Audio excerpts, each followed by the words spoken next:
Shalom Bapak Ibu yang dikasihi Tuhan, selamat malam. Kita ada dalam ibadah kedua dari Gereja Betel Indonesia, Jemaat Rehoboth Sintang. Dimanapun Bapak Ibu menyimak siaran ini, baik melalui Instagram, Facebook, ataupun YouTube, kita disatukan oleh kasih Kristus Yesus. Kita bersyukur bahwa hari ini kita masih boleh ada, masih dikuatkan, masih diberikan sukacita di tengah-tengah kondisi yang seperti ini. Saya percaya itu semua karena Tuhan, karena Roh Kudus yang hadir, yang membuat kita boleh tetap ada sebagaimana kita ada. Tadi pagi Bapak Ibu kita sudah sama-sama belajar tentang kebenaran firman Tuhan dengan tema dari keraguan kepada keyakinan. Malam hari ini kita juga bersama-sama belajar dari tema yang sama, namun dari sudut pandang yang berbeda. Kita akan belajar tentang bagaimana seorang rasul yang mendapatkan stigma negatif tentang keberadaannya sebagai rasul yang dikatakan rasul peragu, rasul yang dicap sebagai bimbang, bahkan tidak percaya, yaitu Rasul Thomas. Mari kita lihat firman Tuhan yang singkat dari Yohanes pasal 20 ayat 30 ayat 28.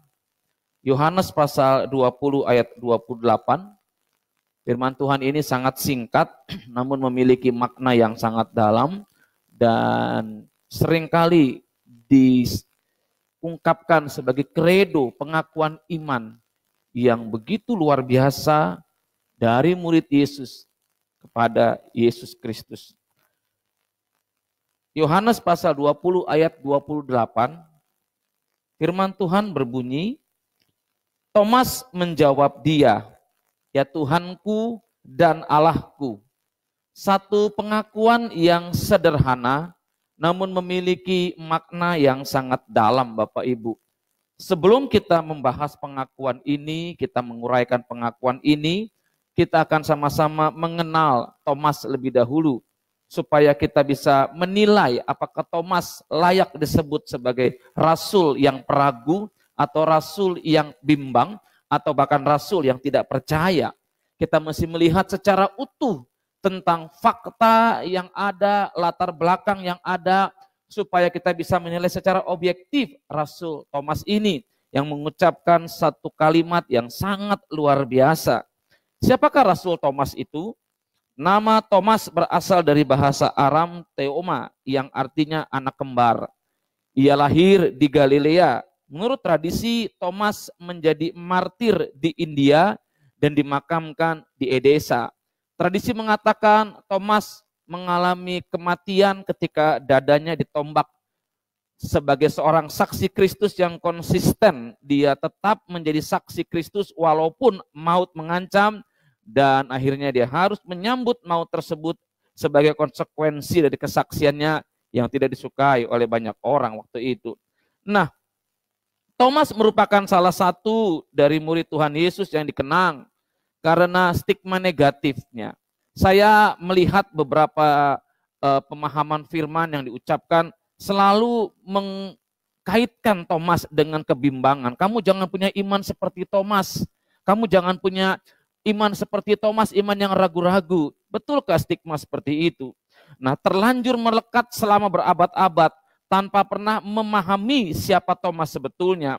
Memang Thomas bukanlah seperti rasul-rasul lain yang mendapatkan tempat di kitab-kitab Injil Sinoptik atau Injil Yohanes. Nama Thomas hanya tercantum dalam kitab Yohanes itu pun 4 kali. Dan beberapa kali Yohanes menyebut dengan nama Didimus. Hanya 4 kali. Kalau diibaratkan sebagai satu film, Thomas bukanlah aktor utama. Thomas hanyalah pemeran figuran yang tidak mendapatkan tempat, sorotan yang membuat dia banyak dikenal. Dia lebih dikenal sebagai rasul yang memiliki kebimbangan atau keraguan. Dalam Yohanes pasal 20 ayat 25, disinilah titik awal orang-orang menilai Thomas sebagai peragu. Maka kata murid-murid yang lain itu kepadanya, kami telah melihat Tuhan, tetapi Thomas berkata kepada mereka, lihat kalimat ini sangat tegas. Sebelum aku melihat bekas paku pada tangannya dan sebelum aku mencucukkan jariku ke dalam bekas paku itu dan mencucukkan tanganku ke dalam lambungnya, sekali-kali aku tidak akan percaya. Pada malam sesudah kebangkitan Kristus Yesus, 10 murid berjumpa dengan Yesus dan mereka menjadi percaya. Kemudian waktu itu tidak ada Thomas dan Thomas diberitahu oleh murid-murid yang lain dan murid yang lain dalam terjemahan tensis bahasa Yunaninya terus-menerus selama beberapa hari, berhari-hari sampai 8 hari kemudian memberitahukan tentang kebangkitan Kristus. Namun Thomas tetap kekeh dan tidak percaya atau tidak menerima berita tersebut. Bisa dipahami karena memang di samping berita yang disampaikan oleh para murid kepada Thomas, juga beredar gosip hoax yang menyatakan bahwa para muridlah pencuri mayat Yesus. Dan para murid menjadi buronan, menjadi pribadi yang dicari oleh penguasa waktu itu. Thomas tentu mengalami kebimbangan selama 11 hari. Dari mulai penangkapan Kristus sampai pada dia berjumpa dengan Yesus sesudah kebangkitan. Dia mengalami kebimbangan-kebimbangan. Pegangan mana yang harus menjadi acuan dia untuk percaya. Satu sisi dia mendengar bahwa banyak orang membicarakan Yesus yang mati dan mayatnya dicuri oleh para murid. Namun sisi lain dia bertemu dengan murid-murid yang lain yang pernah berjumpa dengan Kristus dalam kebangkitannya dan mengatakan Yesus itu sudah bangkit. Dalam kebingungannya Thomas memberikan satu statement, dia belum percaya. Kalau dia belum menyentuh Yesus langsung, dia belum melihat luka paku tersebut. Dia ingin mendapatkan kesempatan yang sama seperti yang didapatkan oleh para murid yang lain. Tentu kita berkata, kenapa Thomas demikian ekstrimnya tidak percaya? Kita juga mesti melihat Bapak Ibu, bahwa para murid, para rasul-rasul, 10 rasul yang lain itu baru percaya ketika mereka juga mengalami perjumpaan dengan Yesus. Ketika para perempuan yang datang ke kubur Yesus pagi-pagi mengabarkan berita kebangkitan Kristus, mereka belum percaya. Artinya apa? Kalau kita tarik garis lurus bahwa rasul-rasul dan Thomas sebetulnya sama-sama tidak percaya. Bedanya apa? Rasul-rasul yang lain lebih dahulu percaya karena mereka mengalami perjumpaan dengan Yesus lebih dahulu. Murid yang dikasihi Tuhan baru percaya sesudah ia menyaksikan kubur yang kosong. Demikian pula dengan semua murid lain yang baru bisa bersuka cita dan percaya setelah mereka melihat luka di tangan dan lambung Tuhan Yesus Kristus. Yohanes 20 ayat 20 dan 25. Artinya apa? Yang Thomas minta adalah sebuah kesempatan yang pernah dialami oleh para murid di mana Yesus datang menjumpai mereka di ruangan yang tertutup karena mereka sedang ketakutan. Mereka bisa berjumpa dengan Kristus, mereka mengalami damai sejahtera Kristus. Tuhan datang menjumpai para murid dan Thomas juga ingin. Dia tidak meminta lebih daripada apa yang sudah dialami oleh para murid lainnya. Dia hanya meminta untuk dia bisa melihat, bisa merasakan tangan Yesus yang terpaku, lambung dan bekas luka Yesus. Thomas hanya meminta apa yang terluput daripadanya. Kesempatan yang sama seperti murid-murid yang lain untuk berjumpa dengan Yesus yang bangkit.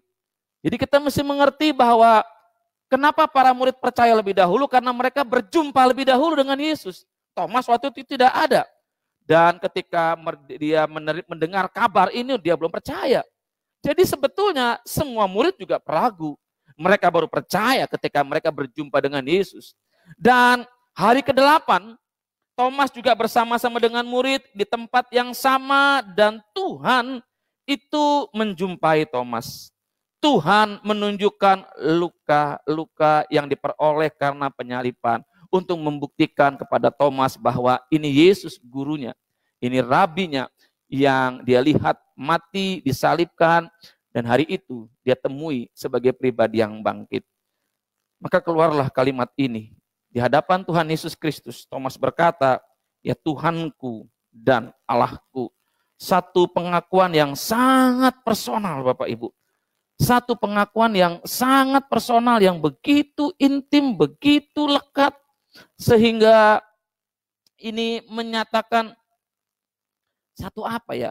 Pengulangan kataku sebanyak 2 kali menunjukkan bahwa pengakuan ini bersifat pribadi. Ya Tuhanku dan Allahku. Sebuah pengakuan yang bersifat pribadi. Menekankan betapa pengakuannya muncul. Bukan karena dia kaget, bukan karena dia latah, tapi pengakuan ini muncul berdasarkan pemikiran yang mendalam, yang keluar dari hati yang paling dalam, dari pikiran yang paling jernih, yang melihat fakta bahwa Yesus yang kemarin 11 hari yang lalu ditangkap, kemudian dia mendengar kabar, dan hari itu dia melihat sendiri Yesus bangkit. Dia memikirkan secara mendalam, hatinya merenungkan dari hati yang paling dalam, disertai rasa hormat yang begitu mendalam kepada Yesus Kristus. Maka keluarlah pengakuan ini, ya Tuhanku dan Allahku. Menekankan betapa pengakuan ini muncul. Pengakuan ini muncul dari hati yang terdalam, dari hati yang sangat-sangat dalam. Ia secara pribadi amat menghormati dan mengakui Yesus sebagai Tuhan dan Allahnya. Dia sangat-sangat menghargai. Bapak Ibu, ada penafsiran bahwa Thomas latah, Thomas terkejut, atau Thomas kaget. Kalau diteliti dari bahasa aslinya, pengakuan ini merupakan satu bentuk kata, memakai satu buah kata yang menunjukkan pengakuan ini keluar dari kesadaran penuh. Dari hati yang paling dalam, pemikiran yang paling dalam. Pengakuan tersebut menunjukkan bahwa Yesus adalah Tuhan. Pengakuan tersebut menunjukkan bahwa Yesus adalah Tuhan dan Allah. Ini hal yang luar biasa Bapak Ibu. Pengakuan ini menunjukkan sesuatu yang menurut beberapa penafsir Alkitab melebihi apa yang pernah diucapkan oleh Rasul Petrus ketika dia ditanya oleh Yesus, menurut kamu siapakah aku? Petrus hanya menjawab, engkau adalah Mesias, anak Allah yang hidup. Jauh kemudian Thomas mengakui Yesus adalah Tuhan dan Allah. Yesus adalah pribadi yang memiliki satu hal yang sangat luar biasa Bapak Ibu. Kalau kita melihat pengakuan ini, kita membandingkan dengan 2 ayat yang sama-sama memakai kata Tuhan dan Allah. Dalam Mazmur pasal 35 ayat 23 tercatat demikian. Terjagalah dan bangunlah membela hakku, membela perkaraku, ya Allahku dan Tuhanku. Ya Allahku dan Tuhanku. Kemudian dalam Wahyu pasal 4 ayat 11, ya Tuhan dan Allah kami, engkau layak menerima puji-pujian dan hormat dan kuasa, sebab engkau telah menciptakan segala sesuatu, dan oleh karena kehendakmu semuanya itu ada dan diciptakan. 2 ayat ini dalam perjanjian lama dan dalam perjanjian baru, perkataan ya Tuhan dan Allah menunjuk kepada pribadi yang ilahi. Dan dalam perjanjian lama dan hal tersebut menunjuk kepada Allah. Dalam perjanjian baru hal tersebut dengan tegas menunjuk kepada Yesus Kristus. Jadi pengakuan Thomas ini sangat jelas menunjuk kepada Yesus sebagai Tuhan dan Allah. Satu hal yang sangat luar biasa dari seseorang yang ragu-ragu, seorang yang tidak percaya, menjadi seorang yang begitu mengalami transformasi yang radikal, yang mengalami perubahan pola pikir, yang merombak sistem keraguan-raguannya menjadi pribadi yang percaya kepada Kristus Yesus. Ini yang luar biasa, dan kita melihat ada implikasi dari pengakuan Thomas tentang Yesus adalah Tuhan dan Allah. Implikasi yang pertama adalah bagi Thomas, Yesus adalah Tuhan dan Allah. Pengakuan ini perlu kita cermati bahwa dia tidak menyebut Yesus sebagai guru, sebagai nabi, tapi dia menyebut Yesus sebagai Tuhan dan Allah. Karena hanya Tuhan dan Allah yang sanggup melakukan perbuatan yang dilakukan oleh Yesus, yaitu bangkit dari kematian. Hanya Tuhan, pribadi yang mengatasi segala-galanya, pribadi yang memegang segala kuasa, yang sanggup melakukan hal tersebut. Di hadapan Thomas dia berhadapan dengan Yesus yang bukan lagi sebagai nabi, sebagai guru yang pernah dia kenal, tapi dia mengalami sebuah perubahan cara pandang bahwa Yesus bukan cuma sekedar nabi dan guru, tapi dia juga adalah Tuhan dan Allah. Kurios, pribadi majikan, pribadi Tuhan, pemilik segala kuasa Allah yang patut disembah. Ini yang luar biasa Bapak Ibu. Bagi Thomas, pengakuan ini menunjukkan bahwa Yesus itu adalah Tuhan dan Allah. Pribadi yang patut disembah. Pribadi yang olehnya segala kuasa ada di tangannya.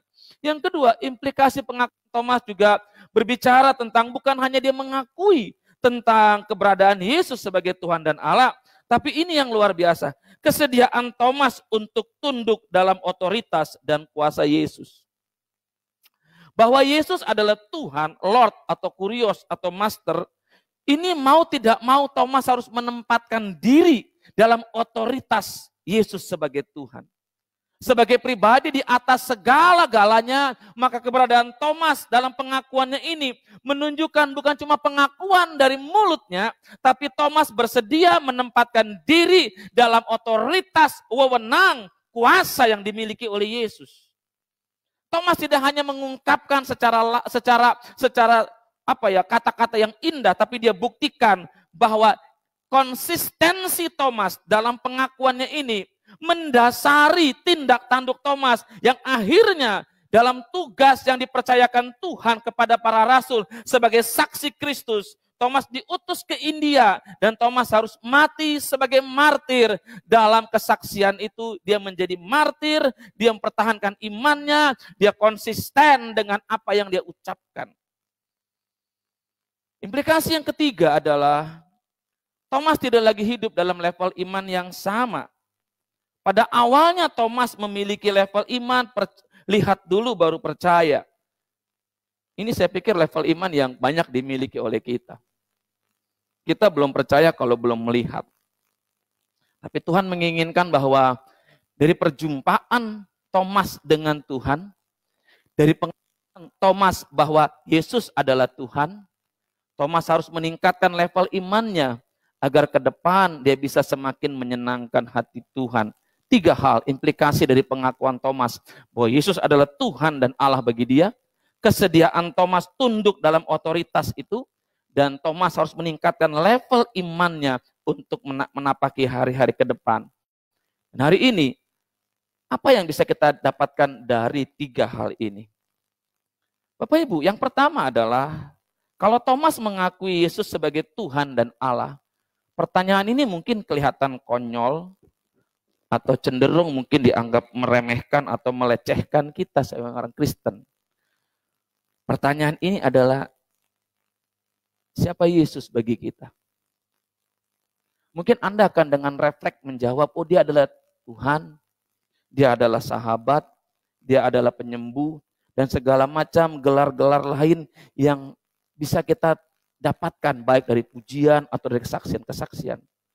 Nah, Thomas mendapatkan sebutan Yesus sebagai Tuhan dan Allah dari sebuah pengalaman pribadi yang akhirnya menciptakan satu pemahaman berdasarkan satu kehidupan yang dialami. Nah, pertanyaan ini perlu kita garis bawahi, siapa Yesus bagi kita? Seringkali ungkapan Yesus bagi kita sebatas hanyalah perkataan-perkataan yang kita hafal.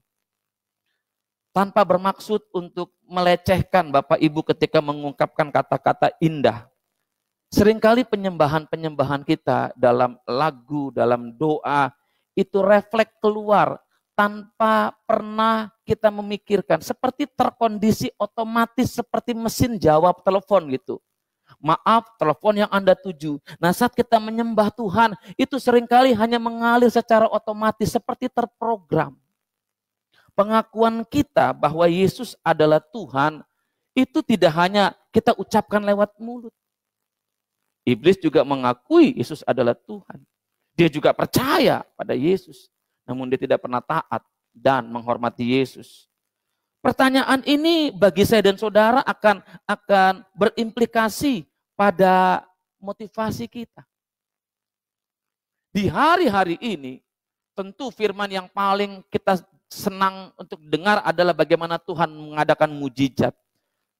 Tuhan menjadi pembuat mujizat. Tuhan menjadi penyembuh. Dan saya pikir hal tersebut memang bisa terjadi. Namun jangan sampai pemahaman kita tentang Tuhan hanya terbentuk sebagai pribadi yang hanya menguntungkan kita. Oh, dia Tuhan yang membuat mujizat. Oh, dia Tuhan dengan segala macam embel-embelnya. Perhatikan baik-baik. Dia adalah Tuhan di atas segala-galanya. Kalau kita memahami ini, siapakah Tuhan bagi kita? Seharusnya bisa kita introspeksi paling gampang begini Bapak Ibu.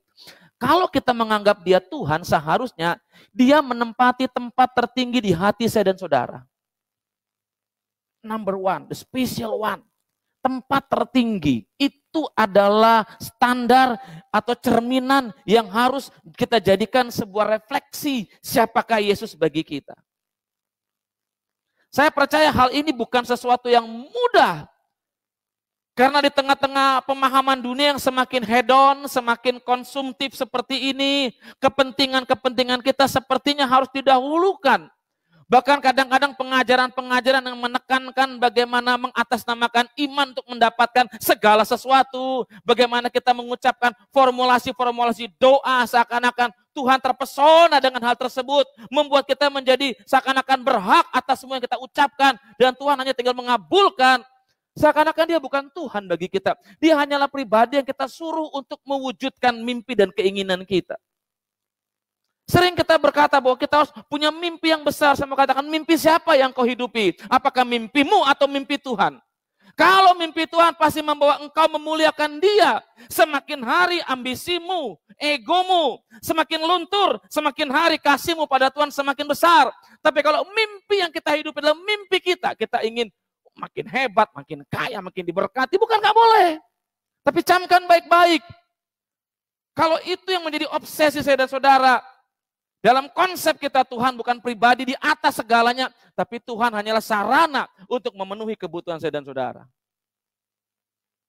Dan orang seperti ini sama seperti yang Yesus katakan, ikut Tuhan hanya karena makanan, hanya karena perut, atau ikut Tuhan hanya karena tanda-tanda. Dalam pelayanan sebagai hamba Tuhan, paling gampang untuk menginjili orang itu saat mereka dalam kesulitan. Beberapa kali saya menjumpai orang-orang yang datang dengan keputusasaan, penyakitnya tidak sembuh, usahanya bangkrut, dia sudah keliling kemana-mana. Ya, kita bersyukur dia masih mau datang kepada Tuhan.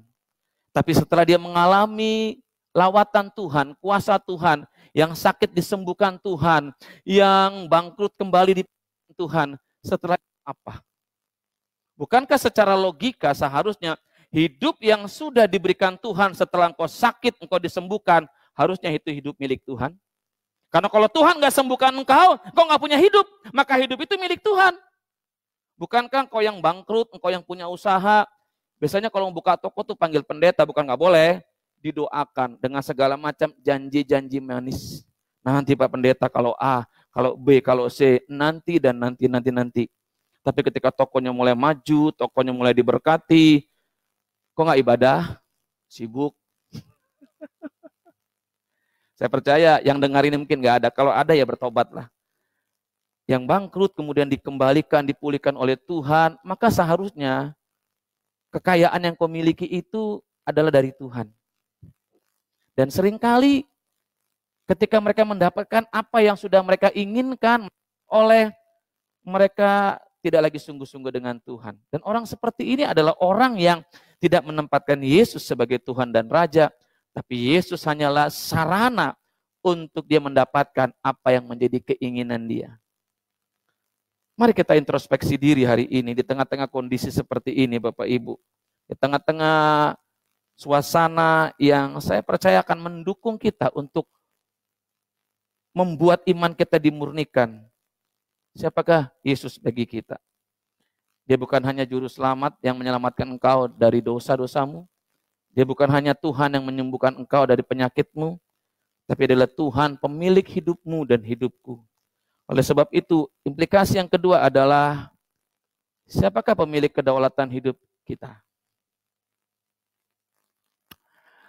Kita harus jujur, pertanyaan ini tentu secara normatif sangat mudah dijawab. Tapi dalam kehidupan sehari-hari, inilah pergumulan yang harus kita hidupi dari hari ke hari. Siapakah pemilik kedaulatan kehidupan kita? Hal ini akan nampak pada setiap keputusan-keputusan yang harus kita ambil.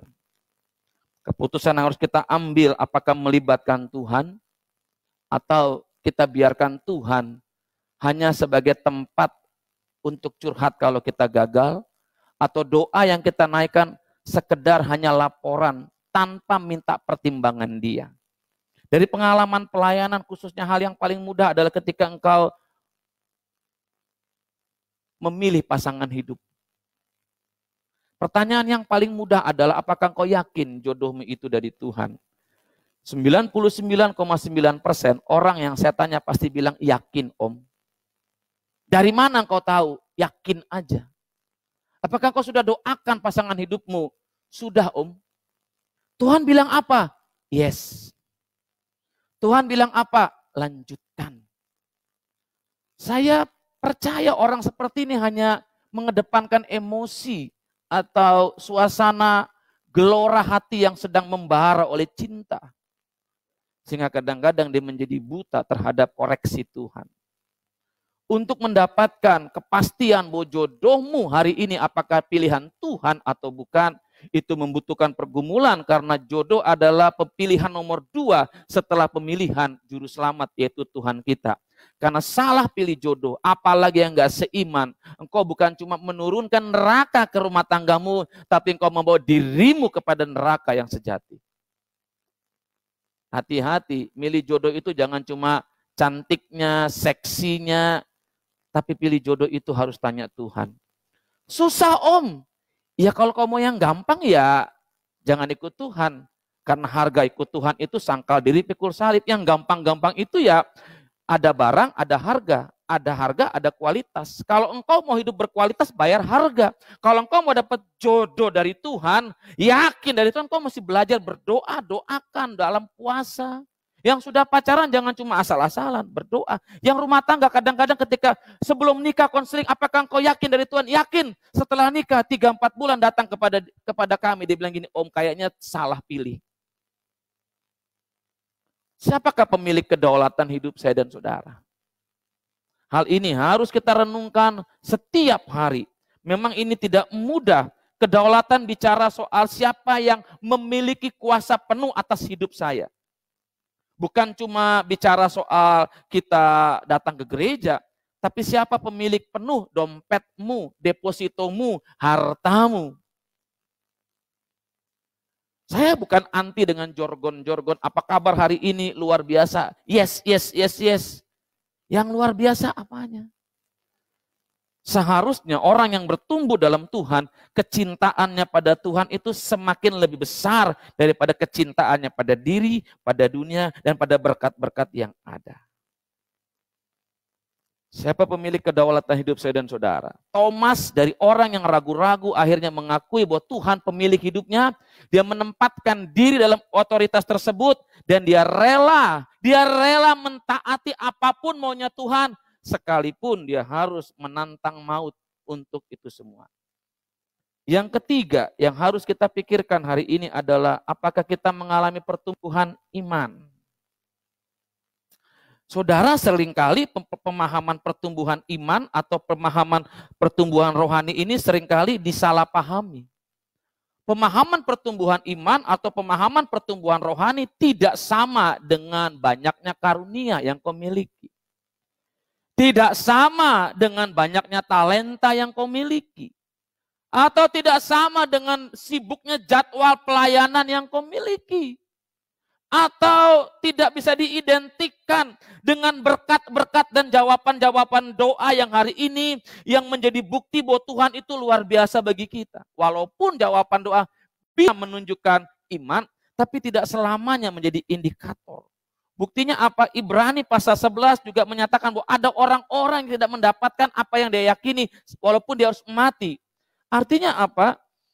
Iman itu bukan memaksa Tuhan, tapi iman itu adalah membiarkan kehendak Tuhan tergenapi dalam hidup kita. Jika sebelumnya Tuhan melihat kadar iman Thomas lebih didasari oleh lihat dulu baru percaya, Maka setelah perjumpaan ini Tuhan ingin agar Thomas percaya dulu baru melihat. Tidak mudah Bapak Ibu. Kita dibentuk dalam sebuah sistem untuk percaya pada apa yang kita dengar, kita lihat, dan kita ketahui. Dan di sini kita diajar untuk hanya percaya kepada firman Tuhan. Percaya kepada perkataan Dia di tengah-tengah kondisi yang sepertinya bertentangan. Tuhan ingin agar pertumbuhan rohani saya dan saudara merupakan satu bentuk perubahan karakter dari karakter yang tidak seperti Kristus menjadi karakter seperti Kristus.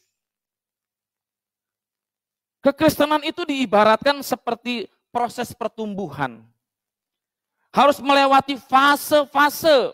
Dalam rentang waktu yang kita jalani ada fase-fase yang harus kita gapai, kita capai, dan kita penuhi. Itu pertumbuhan. Kalau karunia itu Tuhan kasih untuk memperlengkapi pelayananmu. Jadi jangan bangga kalau engkau ngusir setan, pelayanan-pelayanan yang hebat, engkau berpikir Tuhan sudah berkenan.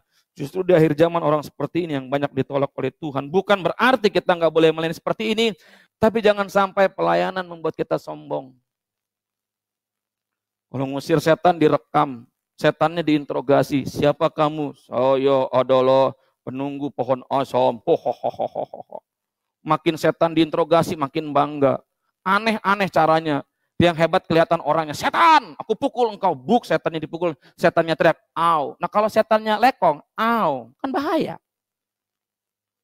Kan bahaya. Dulu memang saya seperti itu Bapak Ibu. Ada rasa bangga kalau ngusir setan. Cuma saya berpikir saya dibohongin setan, saya dimainin setan. Sekarang kalau ngusir setan nggak ada wawancara, sikat. Loh setan kok dipercaya? Siapa kamu? Saya adalah ini, nggak usah, sikat, bantai, babak belur setan. Nggak usah ada dialog. Makin kau dialog, makin kau sombong. Orang nonton, orang videoin, kita upload. Wih hebatnya tuh pendeta, ngusir setan. Padahal di akhir zaman yang ngusir setan belum tentu masuk surga. Hati-hati Bapak Ibu. Bahkan mungkin yang ngusir setan bisa juga dimainin setan. Yang pelayanan dipakai di mana-mana. Kita berpikir kalau sudah bikin orang nangis itu sudah diurapi luar biasa. Sinetron Korea hari ini bisa bikin banyak orang nangis. Ketika orang harus kerja di rumah, work from home, itu nonton sinetron Korea, itu urapannya lebih dahsyat daripada pendeta khotbah. Saya nonton acara selebriti itu Nagita Slavina nangis terseduh-seduh hanya karena nonton film Korea. Tapi kalau ibadah kita main HP, kita main game, dan yang melayani udah merasa hebat. Kalau dia berpikir sudah bikin jemaat nangis dengan suara yang dibuat dari mari kita bersama-sama. Saudara, panggung ini bukan untuk kita tapi untuk Tuhan. Pertumbuhan iman itu adalah semakin kita tidak mau kelihatan kehebatan yang Tuhan berikan buat kita, kita kembalikan buat Tuhan. Kok saya ngomong begini, dulu saya seperti itu Bapak Ibu, ada kebanggaan kalau sudah pelepasan. Setannya berapa om? 40. Namanya siapa aja? Pokoknya borong. Bangga. Sekarang justru sedih gitu Bapak Ibu. Saya tidak mengedepankan pelepasan, saya mengedepankan pertumbuhan rohani. Pelepasan itu hanya cara-cara yang paling terpaksa. Wah om nggak ada pelepasan, kita pelayanan kepada pelepasan, tapi kita nggak pernah gembar-gemborkan. Karena kalau setan kalau Bapak Ibu nonton YouTube itu yang dikenang siapa? Setannya daripada Yesusnya. Kau ngusir siapa? Contohnya pendeta Jericho ngusir setan apa? Mbah Bolok. Dari mana? Dari pohon tapang sana. Pendeta Samuel Saputra. Oh. Kau ngusir jin apa? Jin tungtung, oh macam-macam lah, bangga. Orang lebih ingat setannya daripada Yesusnya. Dan jalannya agak beda habis ngusir setan. Setan bilangin gua kerjain loh. Jadi pertumbuhan iman itu tidak hanya bicara soal karunia, talenta. Tapi pertumbuhan iman itu adalah sebuah bentuk perubahan karakter. Iman sejati itu adalah manifestasi kita kepada Tuhan. Manifestasi kita kepada Tuhan. Apakah Yesus tidak punya iman ketika di Taman Getsemani dalam doanya? Iman sejati adalah ketika dia berkata, dia punya keinginan, dia punya kehendak, dia hanya berkata, ya Tuhan, biarlah kehendakmu yang jadi. Itu yang terpenting, itu iman sejati. Ketika kehendak Allah tergenapi dalam hidupku dan hidupmu. Iman sejati bukan transaksional, dagang sapi. Tuhan, kalau aku lakukan ini, berkati ini. Maka itu banyak orang memberi dengan motivasi supaya kaya. Tuhan seperti mesin ATM, mesin kolok-kolok. No, engkau memberi bukan karena engkau ingin diberkati. Engkau memberi karena engkau sudah diberkati oleh Tuhan. Lebih daripada apapun, yaitu Yesus Kristus yang hari ini membuat kita punya keselamatan. Jadi nggak usah sombong kau memberi, kau berpikir memberi itu sudah bikin, wah itu pendeta nggak bisa makan kalau saya nggak kasih. Susah kadang-kadang pendeta ini. Bukan curhat Bapak Ibu. Kadang-kadang itu pendeta nggak bisa makan, saya nggak kasih. Persepuluhan saya kalau saya nggak kasih ke gereja tuh makan apa tuh pendeta? Sampai hari ini oleh anugerah Tuhan, di tengah-tengah ibadah yang online kita masih bisa makan. Pergumulan saya untuk melepaskan ibadah ini adalah sebuah pergumulan untuk melepaskan hak pemeliharaan melalui hal-hal yang kupercayai dalam pikiranku kepada Tuhan untuk memelihara kami semua. Enggak mudah Bapak Ibu, tidak ada ibadah, tidak ada pemasukan kata mereka. Tapi saya percaya ketika kita percaya sama Tuhan, baru tadi siang ada yang kirim pisang. Bukan pisang sembarang pisang, pisang besar sebesar ini Bapak Ibu. Itu buat getok orang tuh mental kepala orang tuh. Setiap hari ada aja jemaat datang, bawa persembahan. Saya bilang sama Tuhan gini, sampai kita nggak pernah kekurangan.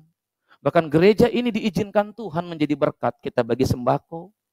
Bukan mau pamer, tapi jangan pernah berpikir memberi kalau kita sudah kaya. Memberi bukan soal kaya miskin, tapi soal hati, kerelaan membagi berkat bagi yang lain. Gerakan 1000 masker, luar biasa.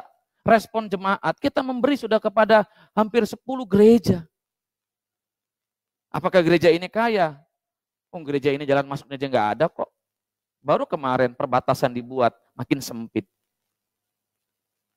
Baru kemarin. Tapi saya percaya kalau kita belajar menyalurkan berkat, itu Tuhan akan selalu menunjukkan kasih-Nya buat kita. Iman sejati adalah manifestasi cinta kita kepada Tuhan. Jadi jangan berpikir bahwa iman itu hanyalah mengklaim. Tahun ini percaya akan promosi, no. Tahun ini kita harus lebih mengasihi Tuhan di tengah-tengah kondisi seperti ini. Dan pada akhirnya di malam ini saya mau katakan bahwa biarlah kondisi situasi sulit ini makin mempertegas siapa Yesus bagi saya dan saudara. Ketika dia ditempatkan di tempat yang paling tinggi, maka dia bisa mengatur segala berkat pemenuhan kebutuhan hidupmu lebih daripada yang kau pikirkan. Ketika kita menyerahkan hidup kita, hak kita kepada Dia, kehendak Dia tergenapi dalam hidup saya dan saudara. Dan percayalah kehendak Tuhan itu tidak pernah mendatangkan kecelakaan, tapi sudah sejahtera bagi kita. Dan yang terakhir, suasana wabah ini adalah situasi yang sangat ideal untuk menunjukkan tingkat pertumbuhan rohani kita. Saya percaya di tengah-tengah situasi seperti ini justru kelihatan mana iman sejati dan mana iman pura-pura. Iman sejati semakin hari semakin kokoh. Iman yang pura-pura semakin hari semakin terkikis. Dan saya percaya Bapak Ibu yang dengar siaran ini pasti memikirkan aku mau punya iman yang sejati. Iman yang sejati adalah melihat jauh ke depan. Bahwa di balik semua kemustahilan ini kita masih punya Tuhan yang berkuasa atas hidup kita. Kita masih punya Tuhan yang menjadi pribadi di atas segala-galanya bagi kita semua. Amin.